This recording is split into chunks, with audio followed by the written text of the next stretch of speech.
Hello students, welcome to S academy. मेरा नाम है प्रशांत पाठक और आज हम डिस्कस करने क्या जा रहे हैं गुडविल वैल्यूएशन।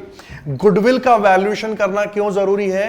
क्योंकि एडमिशन, रिटायरमेंट और डेथ, इन सभी चैप्टर्स में गुडविल का कोई ना कोई क्वेश्चन आ ही जाता है कि भाई आप गुडविल के वैल्यूएशन कर दो। उसके लिए हमें प्रैक्टिस करना जरूरी है, वो इंपॉर्टेंट क्वेश्चंस भी करना जरूरी है जो कि जनरली एग्जाम्स में आए हैं 3 मार्क्स में या 1 मार्क में, राइट, और कभी कभी 4 मार्क्स में। तो अलग अलग मेथड्स हैं। आज हम इसमें एवरेज प्रॉफिट मेथड भी कवर करेंगे, साथ में थोड़ा सा थ्योरेटिकल पार्ट भी इसमें डिस्कस करेंगे और समझेंगे क्या क्या हमारे फॉर्मूले यूज होने वाले हैं इस पर्टिकुलर चैप्टर में। तो लेट्स स्टार्ट। तो देखिए, सबसे पहले गुडविल क्या होता है भाई? कोई भी बिजनेस है, ऑर्गेनाइजेशन है, उसको अगर आप चेक करना चाहते हैं कि उसकी अर्निंग कैपेसिटी अच्छी है तो आप तभी बोलते हैं कि भाई उसका नाम है मार्केट में। मार्केट में नाम है मतलब वो मार्केट में जिंदा है। वो जिंदा है मतलब वो जो बिजनेस में प्रॉफिट अर्न कर रहा है वो बाकी सभी लोगों से ज्यादा अर्न कर रहा है, राइट? तो टेक्निकली आपके अगर बिजनेस में ज्यादा प्रॉफिट आप अर्न करते हैं as compared to your competitor, तो इसका मतलब आपके बिजनेस में फुटफॉल ज्यादा है, ज्यादा कस्टमर्स आपके बिजनेस के प्रोडक्ट में इंटरेस्टेड हैं, उसकी क्वालिटी अच्छी है, उसकी सर्विसेज अच्छी हैं। तो ये सब कुछ डिपेंड करता है आपकी मार्केट में पॉपुलैरिटी और गुडविल कैसी है, राइट? कुछ फैक्टर्स होते हैं जो गुडविल को अफेक्ट करते हैं, उसकी वैल्यूएशन को। अगर रेपुटेशन अच्छी है तो गुडविल अच्छी होगी, रेपुटेशन नहीं है, खराब है, तो फिर गुडविल नहीं है उस बिजनेस की। क्वालिटी बेकार है तो मार्केट में उसका नाम खराब हो जाएगा, खत्म हो जाएगा एक दिन। और अगर उसकी क्वालिटी और सर्विसेज बहुत बढ़िया है तो उसका नाम अच्छा चलने वाला है। तो देखते हैं सबसे पहले, goodwill refers to reputation, brand value of the business that enables it to earn higher profits. तो आप ज्यादा प्रॉफिट कमाएंगे, ये डिपेंड करता है कि मार्केट में आपकी गुडविल कैसी है as compared to other businesses. It represents the intangible assets that arises from the factors like customer loyalty, quality of goods, services and skilled employees and advantageous location. Sir, हमें business start करना है, किस location में start करें? भाई वहां पर जहां प्राइम लोकेशन है, राइट? जो प्राइम लोकेशन है, अगर वहां पे आप अपना बिजनेस स्टार्ट करेंगे तो वहां पे क्राउड ज्यादा है, ज्यादा कस्टमर्स आपके बिजनेस ऑर्गेनाइजेशन में विजिट करेंगे। जितनी ज्यादा विजिट उतने ज्यादा प्रोबेबिलिटी ऑफ सेल्स, जितनी ज्यादा सेल उतना ज्यादा प्रॉफिट, राइट? तो फैक्टर्स कौन कौन से हैं जो बिजनेस के गुडविल को अफेक्ट करते हैं? सबसे पहले देखते हैं नेचर ऑफ बिजनेस, कि बिजनेस का नेचर कैसा है। A business providing consistent quality and unique products and services tends to have higher goodwill. अच्छी क्वालिटी ऑफ गुड्स है, अच्छी सर्विसेज है, आपकी गुडविल मार्केट में अच्छी होने वाली है। लोकेशन, आपका बिजनेस अगर प्राइम लोकेशन पर है तो इजीली एक्सेसिबल है, तो आपके प्रोडक्ट में फुटफॉल ज्यादा होगा, ज्यादा कस्टमर्स विजिट करेंगे, आपकी प्रॉफिट बन जाएगा। एफिशिएंसी ऑफ मैनेजमेंट, आपका जो मैनेजर है, आपके जो बाकी एम्प्लॉयज हैं और आपकी खुद की मैनेजरल एफिशिएंसी अच्छी है, आपकी पार्टनरशिप बिजनेस में बाकी सारे पार्टनर्स बहुत ही उन्होंने जो मैनेजर्स हायर किए हैं वो बहुत ही अच्छे, एजुकेटेड है, स्किल्ड है, तो आपके बिजनेस की अर्निंग कैपेसिटी अच्छी होगी। Skilled and experience management leads to better decision making and improved customer satisfaction that enhance goodwill. Market condition, a favourable market trends and industry condition can positively impact the goodwill.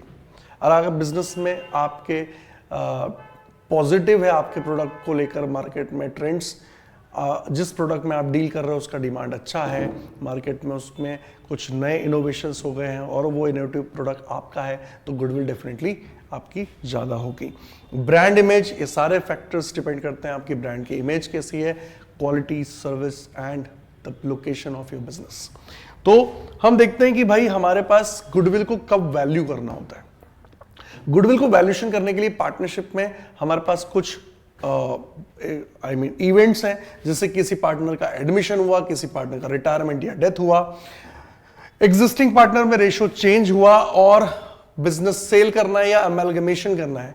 Amalgamation का मतलब होता है कोई भी दो businesses हैं, suppose A and B, दोनों join होकर अब बन गया ए बी, तो दोनों की जो आइडेंटिटी थी वो डिसॉल्व हो गई, एंड हो गई, और अब जो नई बिजनेस है आइडेंटिटी है दैट इज AB। तो AB is the new firm and that is amalgamated firm।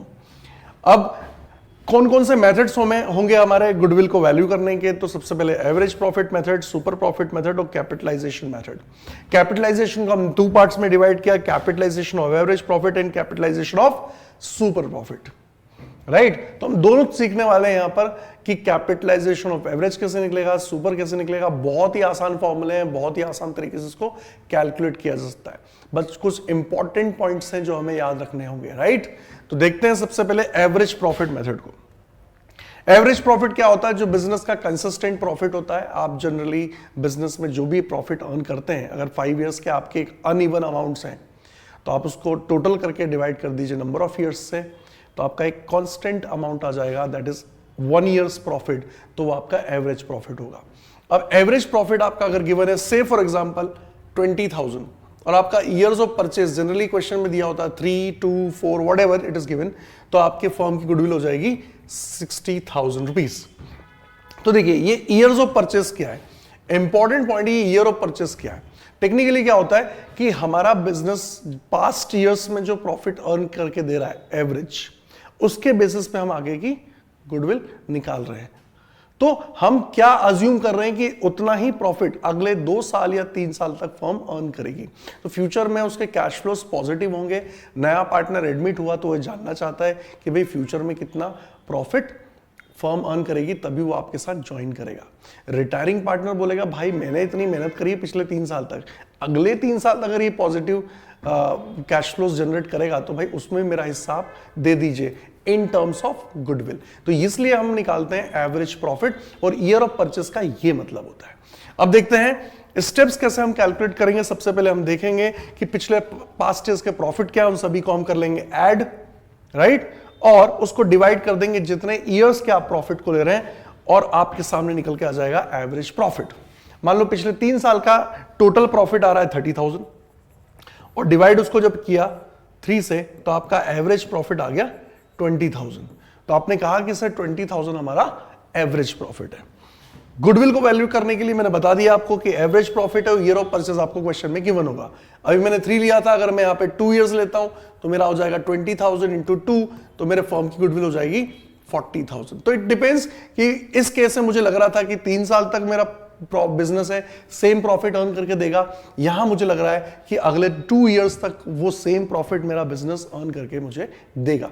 तो डिपेंड करता है कि आप कितने इयर्स ऑफ परचेज लेते हो, ये बिजनेस के पार्टनर्स डिसाइड करते हैं, पार्टनर्स के वैल्यूअर्स डिसाइड करते हैं, मैनेजर्स डिसाइड करते हैं। तो years purchase is nothing just a estimated value, एक एस्टिमेटेड ईयर्स है जो हमने अज्यूम किया कि हम फ्यूचर में कितना अर्न करने वाले हैं। देखते हैं कि इंपॉर्टेंट क्वेश्चन जो कि बोर्ड एग्जाम में भी आया था, लेकिन उसके पहले हम समझते हैं कि जो भी हम एवरेज प्रॉफिट निकालेंगे उस एवरेज प्रॉफिट में से हम कुछ नॉन ऑपरेटिंग एक्सपेंसेस को प्लस कर देंगे, नॉन ऑपरेटिंग इनकम को हम माइनस कर देंगे, एबनॉर्मल लॉस को हम प्लस करेंगे, एबनॉर्मल गेन को हम माइनस करेंगे।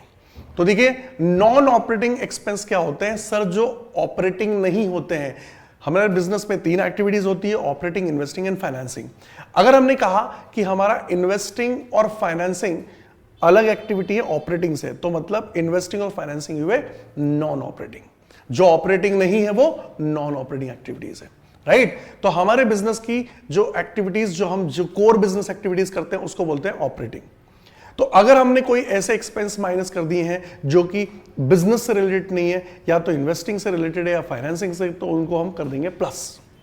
ऐसी इनकम हमने प्लस कर दी है जो कि इन्वेस्टिंग से हमें आई है, कहीं और हमने इन्वेस्ट किया था वहां से अर्न किया, अगर वो इनकम हमने प्लस कर दी है तो हम उसको माइनस कर देंगे। एबनॉर्मल लॉस हुआ, कोई लॉस बाय फायर हुआ कि भाई हमारा काम तो नहीं है ना बिजनेस में आग लगाना, है ना, और इंश्योरेंस कंपनी से पैसा लेना। तो सिमिलरली अगर कोई एबनॉर्मल लॉस हो जाता है जो कि हमारे कंट्रोल में नहीं है, तो हम अगर उसको माइनस कर दिया हमने तो हम उसको एड बैक कर देंगे ताकि हमारा बिजनेस का ऑपरेटिंग प्रॉफिट आ जाए। अगर कोई इंश्योरेंस क्लेम हमें मिला है तो ये बिजनेस की रेगुलर इनकम नहीं है। रेगुलर इनकम होती है गुड्स को सेल करने पर, लेकिन अगर आपको इंश्योरेंस कंपनी से क्लेम मिल जाता है तो that is something that is given by the company to a business owner, क्योंकि उसने इंश्योरेंस ले रखा था। कभी कभी गवर्नमेंट भी सब्सिडाइज कर देती है, रिलीफ दे देती है कि भाई तुम्हें नुकसान हुआ, हम पे कर देते हैं आपके लॉसेस को। तो टेक्निकली जब हमें कोई एक्स्ट्रा इनकम आती है बिजनेस के अलावा, उसको बोलते हैं एबनॉर्मल गेन, राइट। बिजनेस करने से नहीं आ रही है वो, कहीं से इंश्योरेंस कंपनी से या हमें कोई गवर्नमेंट से ग्रांट मिला है। तो ये सारे हमने आपको टेबुलर फॉर्म में मैंने बता रखा है कि हमारे नॉन ऑपरेटिंग एक्सपेंस क्या होते हैं, नॉन ऑपरेटिंग इनकम क्या होते हैं, राइट। अब जब भी आपको ये गिवन हो तो नॉन ऑपरेटिंग एक्सपेंस को करना है प्लस, नॉन ऑपरेटिंग इनकम को करना है माइनस, एबनॉर्मल लॉस को करना है प्लस, एबनॉर्मल गेन को करना है माइनस। तो आपने देखा कि ये एडजस्टमेंट अगर हम करेंगे, अगर हमें एक क्वेश्चन में गिवन है तो हमें इस फॉर्मेट में चलना है। आपको मैं बता चुका हूं कि एबनॉर्मल लॉस क्या है, एबनॉर्मल गेन क्या है, नॉन ऑपरेटिंग इनकम्स क्या है। एक बार देख लेते हैं। Loss on sale of asset, interest on loan, ये हमारे नॉन ऑपरेटिंग एक्सपेंस है, क्योंकि लॉस एसेट पे सेल हुआ, उस पे लॉस हुआ तो हमारा इन्वेस्टिंग लॉस है। इंटरेस्ट ऑन बोरोइंग, अगर बोरोइंग पे हमने कोई इंटरेस्ट दिया है, लोन पे कोई हमने इंटरेस्ट दिया है तो लोन लेने से हुआ है। सिमिलरली इंटरेस्ट रिसीव्ड, इन्वेस्ट किया है उससे मिला है, हमने किसी को लोन दिया था उससे हमें इंटरेस्ट मिला है। डिविडेंड रिसीव्ड, सर हमने किसी कंपनी के शेयर खरीदे थे उससे हमें इनकम हुई है, लेकिन हमने वो प्रॉफिट में प्लस कर दी थी, अब कर देंगे माइनस। रेंट रिसीव्ड, हमने अपनी प्रॉपर्टी को लेट आउट किया था, और बिजनेस में हमारा काम नहीं है कि बिजनेस को लेट आउट करना, हमारा काम है बिजनेस में गुड्स को सेल करना, सर्विसेज को सेल करना। Profit on sale of asset, sir asset हम खरीदते हैं हमारे बिजनेस को ऑपरेट करने के लिए, लॉन्ग रन में हम उसको सेल भी कर सकते हैं, उसमें हमें प्रॉफिट भी हो सकता है और हमें लॉस भी हो सकता है, राइट। इस तरह से एबनॉर्मल लॉस हुआ, जैसे कि loss by fire, loss by flood, ये हमारे होते हैं एबनॉर्मल लॉसेस। एबनॉर्मल गेन, अगर आपको इंश्योरेंस कंपनी और गवर्नमेंट ग्रांट्स मिल गया, एज वी ऑलरेडी डिस्कस्ड। अब देखते हैं क्वेश्चन को, एक सिनेरियो को, और याद रखना ये पिछली बार एग्जाम में भी आया है, मैंने इंपॉर्टेंट लिखा है, मैं प्रीवियस ईयर भी वहां पे मेंशन कर सकता था, लेकिन इंपॉर्टेंट क्यों है, क्योंकि जनरली ये क्वेश्चन, इस टाइप का क्वेश्चन रिपीट हुआ है एग्जाम में। याद रखना कभी भी प्रीवियस ईयर के क्वेश्चन रिपीट नहीं होते, उस टाइप के क्वेश्चंस आते हैं, राइट। तो देखिए, the goodwill of the firm is to be valued 2 years of purchase of average profit of last 3 years। देखो पिछले 3 साल के एवरेज प्रॉफिट के 2 years वाला आपका परचेज है, मतलब ईयर ऑफ परचेज आपको गिवन है, कितने से आपको मल्टीप्लाई करना है गुडविल निकालने के लिए। मैंने आपको बताया कि गुडविल आपको कैसे निकालनी है। जो भी आपका प्रॉफिट गिवन है, कोई अगर एडजस्टमेंट है तो पहले उसको करेंगे हम एडजस्ट, उसके बाद जो प्रॉफिट आएगा उसको करेंगे ऐड, डिवाइड करेंगे नंबर ऑफ ईयर्स से, तो हमें मिल जाएगा एवरेज प्रॉफिट। लेट्स सी कैसे कर रहे हैं। 20,000 हमारा प्रॉफिट हुआ था 2014-15 में, उसी ईयर में एक एबनॉर्मल गेन था, वो हम कर देंगे माइनस। तो अगर देखा जाए तो यहां मैं सॉल्व कर देता हूं, 20,000 में से हमने माइनस किया 5,000 जो कि हमारा एबनॉर्मल गेन था। As we have discuss, abnormal gain को हम करेंगे माइनस, तो हमारा आएगा 15,000। देन हमारा नेक्स्ट हुआ था 40,000, उसमें हमें एबनॉर्मल लॉस हुआ था। जैसा कि मैंने आपको बताया, एबनॉर्मल लॉस को करेंगे आप ऐड, तो हम एबनॉर्मल लॉस को कर देंगे ऐड, दैट इज 10,000। तो हमारा जो प्रॉफिट आया है दैट इज 50,000। फिर हमारा इसमें कोई एडजस्टमेंट नहीं है, तो 40,000 में डायरेक्टली यहां पे ले लेता हूं। तो टोटल जो प्रॉफिट आपका हो रहा है, ये कुछ हो रहा है 1,05,000। आपका टोटल प्रॉफिट हुआ 1,05,000, मैं यहां पे मेंशन कर देता हूं। तो मेरा एवरेज प्रॉफिट कितना हुआ, एवरेज प्रॉफिट हुआ मेरा 1,05,000 divided by number of years, 1 2 3 divide कर दिया 3 से, तो हमारा जो एक साल का एवरेज प्रॉफिट आया वो 35,000 है। गुडविल निकालने के लिए हमारा फॉर्मूला क्या है, goodwill is equal to average profit into years of purchase. मैं शॉर्ट फॉर्म में लिख रहा हूं, आपको फुल फॉर्म ही यूज करना है, और हां बिना फॉर्मूले के कोई भी क्वेश्चन को सॉल्व नहीं करना है। तो एवरेज प्रॉफिट कितना आया, सर एवरेज प्रॉफिट आया हमारा कुछ 35,000, एवरेज प्रॉफिट इज 35,000, और ईयर ऑफ परचेज क्वेश्चन में गिवन है कि हमें ऐसा लग रहा है कि 35,000 में अगले 2 साल तक हम अर्न करेंगे, तो 2 से मल्टीप्लाई कर दिया तो फर्म की गुडविल आ गई यहां पर 70,000। तो हमारे फर्म की गुडविल कितनी हो गई सर, 70,000। तो जो एवरेज प्रॉफिट था उसके 2 ईयर से हमने मल्टीप्लाई कर दिया। तो दिस हाउ हमने क्वेश्चन सॉल्व किया इजीली। हमने समझा कि एबनॉर्मल लॉस क्या होते हैं, एबनॉर्मल गेन क्या होते हैं, non operating expense, non operating income, उनको जरूर आप ध्यान से एक बार देखना। नहीं समझ में आता है तो प्लीज आप बताइएगा, आपको फिर से हम एक्सप्लेन करेंगे इन अ बेटर वे। अभी भी बेटर वे में ही किया है, राइट। अब देखते हैं नेक्स्ट क्वेश्चन। इसमें एक और क्वेश्चन आपको गिवन है, वो है कुछ इस कदर कि Hari and Krishna are partners sharing profit and loss in the ratio of 2:1. They admitted Shyam as a partner, and for the purpose goodwill of the firm is valued on the basis of 3 years of purchase. याद रखना ये important point है, 3 years of purchase. आपको कितने से multiply करना है? उनको लग रहा है कि अगले 3 साल तक भी हम जो एवरेज प्रॉफिट है वो अर्न कर पाएंगे। तो देखते हैं सबसे पहले एवरेज प्रॉफिट हम कैसे निकालेंगे। हमारे पास कुछ इंफॉर्मेशन दी है 5 years की, लेकिन एक एडजस्टमेंट भी दिया हुआ है।